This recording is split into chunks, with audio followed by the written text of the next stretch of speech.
Good morning everyone, welcome to Exam Orbit Classes. तो आज है 29 मार्च और आज के इस सेशन में 29 मार्च से संबंधित टॉप 10 करंट अफेयर के क्वेश्चंस डिस्कस करेंगे जो कि सभी परीक्षाओं के लिए महत्वपूर्ण है। तो सबसे पहले आप सभी के लिए एक सवाल है जिसका आंसर करना है कमेंट्स बॉक्स में। किसकी अध्यक्षता में केंद्र सरकार ने तुअर के स्टॉक की निगरानी के लिए समिति का गठन किया है? निधि खरे, स्मृति ईरानी, निधि छिब्बर या फिर राजीव कुमार? इस सवाल का आंसर आपको मिलेगा क्लास की लास्ट में। जिनको आंसर पता है वो लिखेंगे कमेंट्स बॉक्स में। तो सेशन को स्टार्ट करते हैं। आज की क्लास का पहला सवाल, निम्न में से किसने असम की बाढ़ प्रबंधन परियोजनाओं के लिए 108 मिलियन डॉलर के ऋण को मंजूरी दे दी है? तो फ्रेंड्स, ये मंजूरी दी गई है वर्ल्ड बैंक के द्वारा। ये जो क्वेश्चन है ये आपका करंट प्लस ज्योग्राफी से रिलेटेड क्वेश्चन है। आगे चर्चा करेंगे कि ज्योग्राफी का क्वेश्चन यहाँ से कैसे बन सकता है। तो अभी याद रखेंगे आप सभी, ऋण को मंजूरी किसने दे दी है? वर्ल्ड बैंक ने दे दी है। वर्ल्ड बैंक की बात की जाए तो इसका मुख्यालय वाशिंगटन डीसी यानी कि अमेरिका की कैपिटल में है।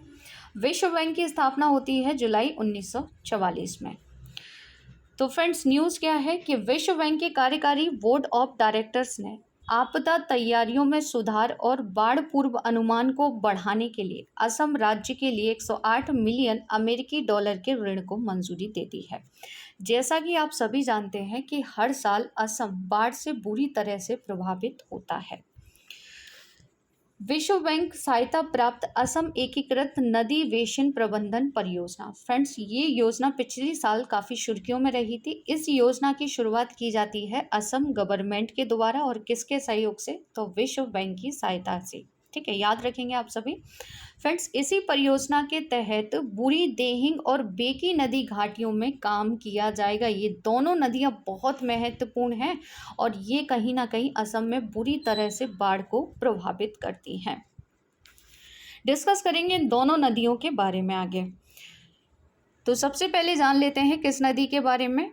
बुरी देहिंग नदी के बारे में। तो फ्रेंड्स, बुरी देहिंग जो नदी है ये ऊपरी असम में ब्रह्मपुत्र नदी की एक महत्वपूर्ण दक्षिणी किनारे की सहायक नदी है। पहला सवाल ज्योग्राफी का यहाँ से बनेगा, बुरी देहिंग जो नदी है ये किसकी सहायक नदी है? तो आंसर होगा ब्रह्मपुत्र की। इसका जो स्रोत है वो ऊपरी म्यांमार है। यह पश्चिम की ओर बहती है और अरुणाचल प्रदेश के तिरप जिले में पटकाई पहाड़ियों से होते हुए डिब्रूगढ़ जिले में प्रवेश करती है। सेकंड नदी याद रखेंगे, बेकी नदी। बेकी भी किसकी सहायक है? तो ये भी है ब्रह्मपुत्र की सहायक। बेकी के बारे में सेकंड पॉइंट आपको याद रखना है कि ये इस नदी को भूटान में कुरुसु के नाम से जाना जाता है। ये पूछ लेगा आपसे कि जो बेकी नदी है जो कि सुर्खियों में रही, इसे भूटान में किस नाम से जाना जाता है? तो याद रखेंगे, कुरिशु के नाम से इसे जाना जाता है। यह नदी दक्षिण की ओर बहती है और निचले असम में ब्रह्मपुत्र नदी बेसिन में मिल जाती है। और फ्रेंड्स, खास बात यह है कि ये दोनों नदियाँ 12मासी हैं जो कि कहीं ना कहीं असम में बाढ़ का कारण बनती हैं। तो इन्हीं नदियों को लेकर काम किया जाएगा जो कि वर्ल्ड बैंक फंडिंग कर रहा है, यानी कि वर्ल्ड बैंक के द्वारा ऋण दिया जा रहा है। तो याद रखेंगे ये दोनों नदियां हमारे लिए बहुत महत्वपूर्ण है और ज्योग्राफी का क्वेश्चन यहाँ से ज़रूर बनेगा। तो ये एक पिक के माध्यम से आप सभी समझ सकते हैं कि कुछ इस प्रकार जो असम राज्य है ना वो बाढ़ से बुरी तरह से प्रभावित होता है। ये आप देख रहे होंगे एक सींग वाला जो गैंडा है जो कि कहाँ पर मिलता है? Kaziranga national park. Kaziranga national park कहाँ पर आता है? तो आई होप आप सभी जानते होंगे, ये आता है असम में। काजीरंगा और मानस नेशनल पार्क दोनों याद रखेंगे, अक्सर पूछ लेता है एग्जाम में। अब डिस्कस कर लेते हैं कुछ परीक्षा उपयोगी पॉइंट, जैसे ब्रह्मपुत्र नदी कौन से हिमनद से निकलती है? याद रखेंगे, चेमा युंग डुम हिमनद से इसका उद्गम होता है। ब्रह्मपुत्र नदी को तिब्बत में किस नाम से जानते हैं? सांगपो के नाम से। ब्रह्मपुत्र नदी की मुख्य सहायक नदियां कौन कौन सी हैं? तो याद रखेंगे, दिबांग या फिर सिकांग, लोहित, धनसारी, सुबनसिरी, कामेंग, मानस, संकोच, ये सभी किसकी सहायक नदियां हैं? तो ये हैं ब्रह्मपुत्र की सहायक नदियां। मैप में भी आप सभी लोकेशन के माध्यम से समझ सकते हैं। देखिए ये तिब्बत से ब्रह्मपुत्र नदी निकल रही है। अच्छा, ब्रह्मपुत्र नदी सबसे पहले किस राज्य से भारत में प्रवेश करती है? तो यहाँ पर देखेंगे आप अरुणाचल प्रदेश। फ्रेंड्स याद रखेंगे, अरुणाचल प्रदेश में ब्रह्मपुत्र नदी को ब्रह्मपुत्र के नाम से नहीं बल्कि देहांग के नाम से जानते हैं। जैसे ही ये असम में प्रवेश करती है तब इसका नाम होता है ब्रह्मपुत्र। फिर असम से ये होते हुए बांग्लादेश में प्रवेश करती है तब हम इसे कहते हैं जमुना, और इधर से आती है गंगा। दोनों मिलती हैं, क्या कहलाती हैं? मेघना कहलाती हैं, और आगे जाकर बंगाल की खाड़ी में अपना जल गिराती है। याद रखेंगे आप सभी। ब्रह्मपुत्र की एक और सहायक नदी है, ये है तीस्ता। तीस्ता याद रखेंगे, ये कहाँ से निकलती है? तो ये निकलती है सिक्किम से। ये बहुत पूछी जाती है। अच्छा, तीस्ता की एक प्रमुख सहायक नदी है जिसका नाम आपको कमेंट्स बॉक्स में लिखना है। असम की लोकेशन भी देख सकते हैं। असम के बारे में याद रखेंगे, ये 2 बार बांग्लादेश के साथ सीमा बनाता है। फ्रेंड्स, भारत का ऐसा कौन सा राज्य है जो 2 बार बांग्लादेश के साथ सीमा बनाता है? तो असम है। तो फ्रेंड्स, अगर आप लोग पहली बार चैनल पर विजिट कर रहे हैं तो चैनल को सब्सक्राइब कर लीजिएगा, साथ ही बेल आइकन दबाना बिल्कुल ना भूलें, जिससे आप सभी को जो क्लास का नोटिफिकेशन है वो सबसे पहले मिल जाएगा। साथ ही में इस क्लास की जो पीडीएफ है वो बाद में आप सभी को टेलीग्राम चैनल पर मिल जाएगी। टेलीग्राम पर जाकर एग्ज़ाम ऑर्बिट क्लासेस से लोगो आपको दिखाई देगा। जिसने भी टेलीग्राम चैनल ज्वाइन नहीं किया है ज्वाइन कर लीजिए, क्योंकि यहाँ पर पीडीएफ के अलावा आपको जीके जीएस के क्वेश्चंस भी कराए जाते हैं जो कि सभी परीक्षाओं के लिए महत्वपूर्ण है। नेक्स्ट क्वेश्चन डिस्कस करेंगे कि किस देश ने घातक मारवर्ग वायरस रोग के प्रकोप की घोषणा की है। महत्वपूर्ण क्वेश्चन है आगामी परीक्षा के लिए। तो मार्ग वर्ग जो वायरस है ये काफ़ी सुर्खियों में है इस समय। इसके प्रकोप की घोषणा कर दी है तंजानिया ने। तंजानिया कहाँ पर आता है फ्रेंड्स? तो यह आता है अफ्रीका महाद्वीप में। डिस्कस कर लेते हैं इसके बारे में। तो मारवर्ग जो है ये विषाणु रोग का अभी तक कोई भी विशिष्ट उपचार नहीं है। याद रखेंगे, यह वायरस कोई नया वायरस नहीं है। पहली बार इस वायरस को 1967 में जर्मनी में पाया गया था। देखिए इसका जो नाम रखा गया था ना वो मारवर्ग इसलिए पड़ा था क्योंकि इस वायरस का पहला प्रकोप जर्मनी के मारवर्ग और फ्रैंकफर्ट यानी कि सर्बिया के बेलग्रेड में हुआ था। तो याद रखेंगे इसलिए इसका नाम क्या रख दिया गया था? मारवर्ग रख दिया गया था। पहली बार कहाँ खोजा गया था? जर्मनी में। डिस्कस कर लेते हैं इस वायरस के बारे में। विश्व स्वास्थ्य संगठन के अनुसार मारवर्ग एक अत्याधुनिक संक्रामक वायरल बीमारी है जो रक्तस्रावी बुखार की ओर ले जाती है, जिसकी मृत्यु दर 88% तक होती है। मारवर्ग इबोला जितना ही घातक है। याद रखेंगे, ये काफ़ी न्यूज़ में रहा था। इबोला अफ्रीका महाद्वीप में है ना। इस बीमारी के इलाज और रोकथाम के लिए अभी तक कोई उपयुक्त दवा या टीका नहीं खोजा जा सका है फ्रेंड्स, है ना। एक बार मानव मारवर्ग वायरस से संक्रमित हो जाने के बाद यह उनके रक्त, स्राव या अन्य शारीरिक तरल पदार्थों के सीधे संपर्क के माध्यम से दूसरों में फैल सकता है। ये कहा गया है WHO के द्वारा, यानी कि विश्व स्वास्थ्य संगठन के द्वारा।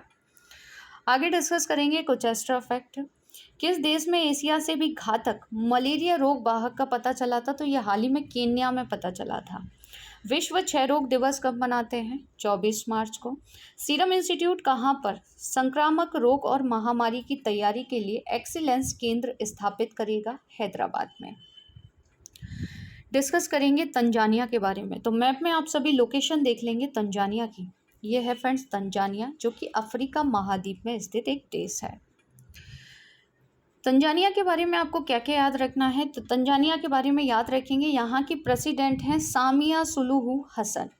राजधानी याद रखेंगे डोडोमा है। तंजानिया की मुद्रा तंजानिया सीलिंग है। तंजानिया में 2 प्रमुख द्वीप हैं जिनके बारे में आपको याद रखना है, पेम्बा और जंजीबार द्वीप। ये दोनों लौंग के लिए काफ़ी प्रसिद्ध हैं। जो लौंग होती है ना मसाले वाली, उसके लिए। गेटवे ऑफ इंडिया से एलिफेंटा की गुफाओं तक तैरने वाले पहले व्यक्ति कौन बने हैं? तो फ्रेंड्स इनका नाम है कृष्ण प्रकाश, जिन्हें आप सभी पिक में देख सकते हैं। डिस्कस कर लेते हैं इनके बारे में। तो महाराष्ट्र पुलिस के स्पेशल आईजी हैं वर्तमान में ये, और इनका नाम है कृष्ण प्रकाश। फ्रेंड्स इन्हें आयरन मैन के नाम से भी जाना जाता है। गेटवे ऑफ इंडिया के बारे में डिस्कस करेंगे। हिस्ट्री का क्वेश्चन बन सकता है, करंट में है गेटवे ऑफ इंडिया। यह मुंबई में एक स्मारक है जो 1924 में बनकर तैयार हुआ। 1911 में किंग जॉर्ज पंचम और क्वीन मेरी की यात्रा के उपलक्ष्य में इसे डिज़ाइन किया गया था। याद रखेंगे गेटवे ऑफ इंडिया कहाँ पर है, तो यह आता है मुंबई में। सेकंड हिस्ट्री का क्वेश्चन बनेगा एलिफेंट की गुफाएं।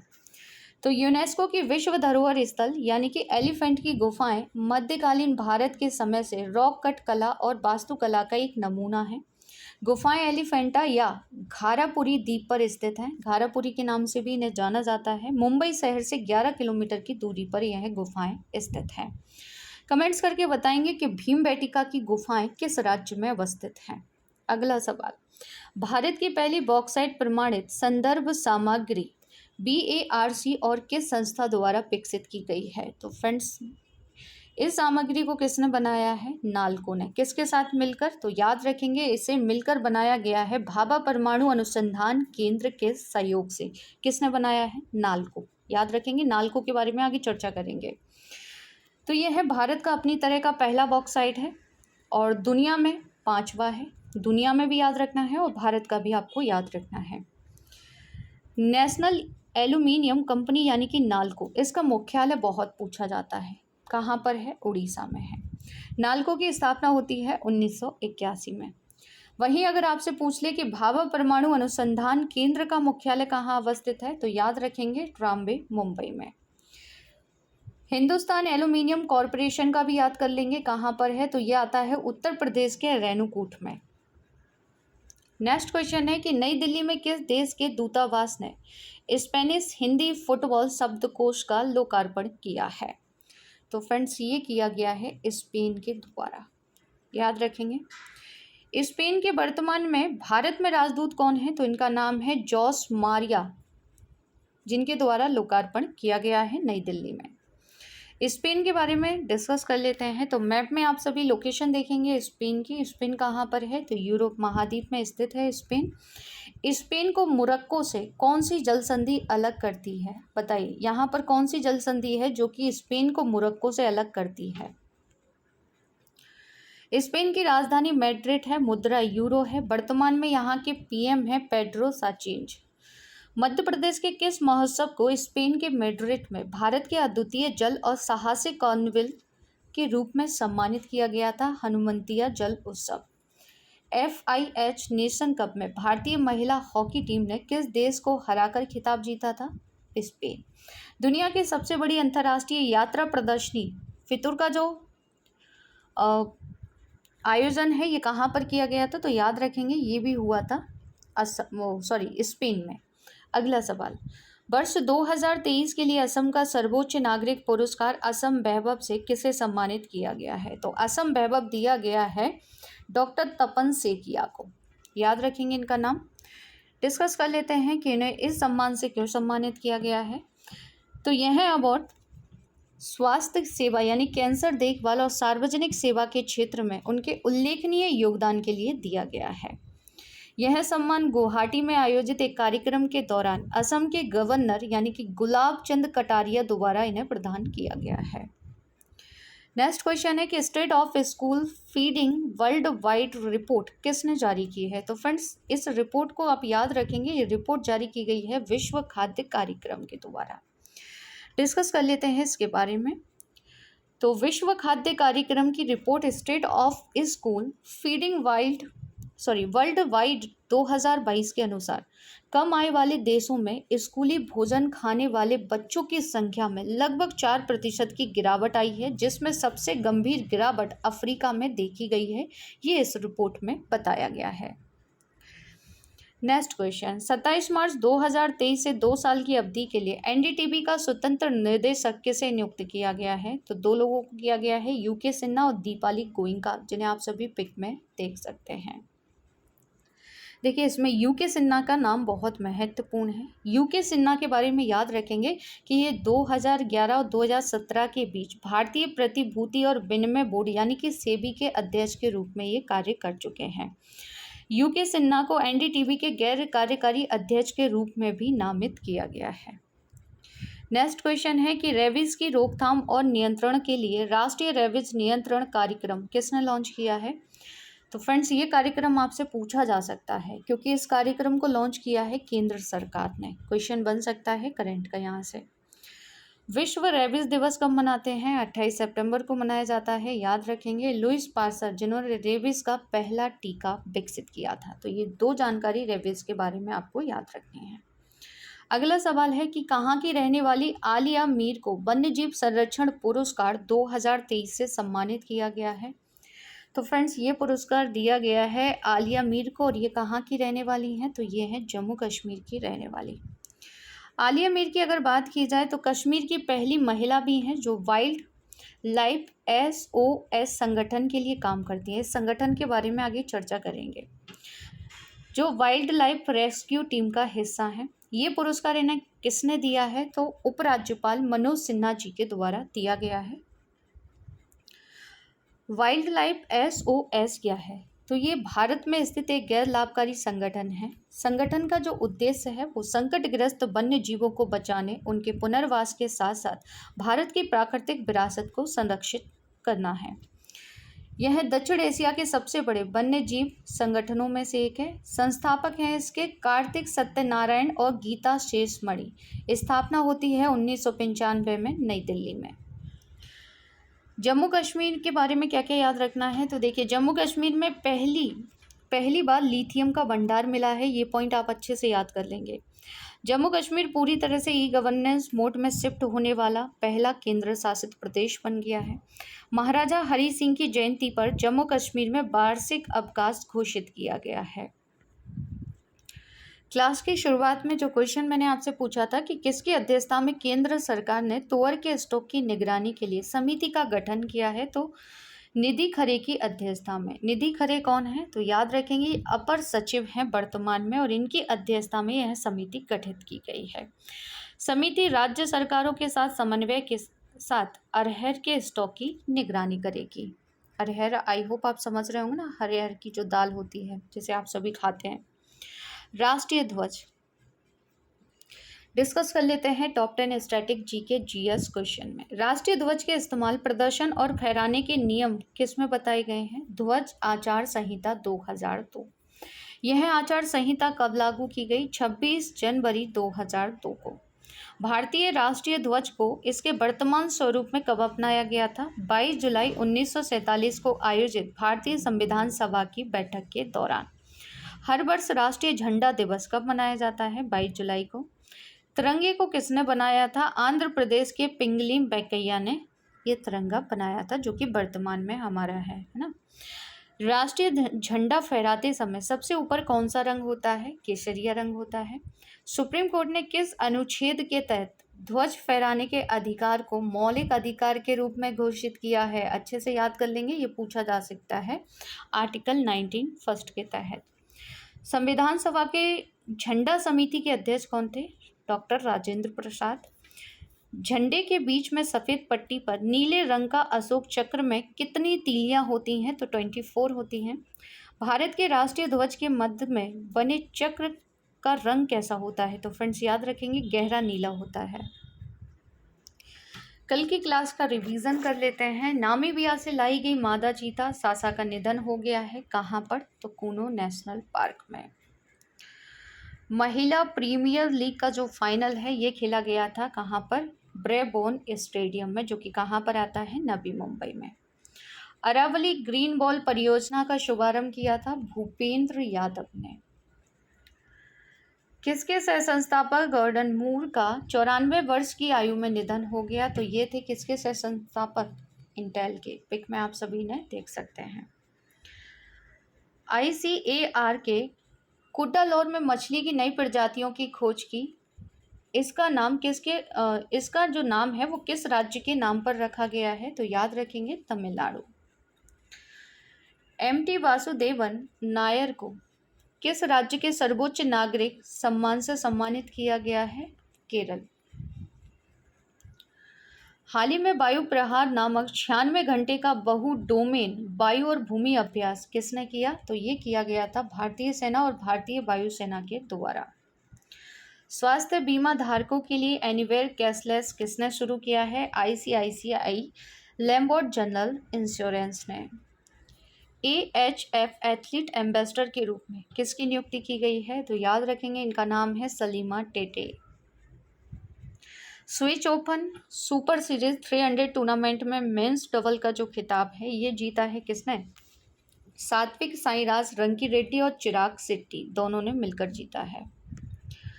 भारतीय संविधान का कौन सा अनुच्छेद लोकसभा या राज्यसभा के सांसदों की अयोग्यता से संबंधित है? इस आर्टिकल को अच्छे से रट लीजिएगा फ्रेंड्स, आर्टिकल 102 पूछा जाएगा। कल के सेशन में आपसे जो क्वेश्चन पूछे गए थे आंसर देखेंगे। कौन सा देश ब्रिक्स न्यू डेवलपमेंट बैंक का नया सदस्य बन गया है? तो नया सदस्य बन गया है मिस्र। सही आंसर ऑप्शन ए। पानी के भीतर हमला करने वाले परमाणु ड्रोन का परीक्षण किसने कर दिया है? North Korea. सबसे बड़ी कोशिका है? तो याद रखिए एक शुतुरमुर्ग का अंडा। हार्मोन द्वारा निर्मित होते हैं? तो याद रखेंगे अंतःस्रावी ग्रंथियां।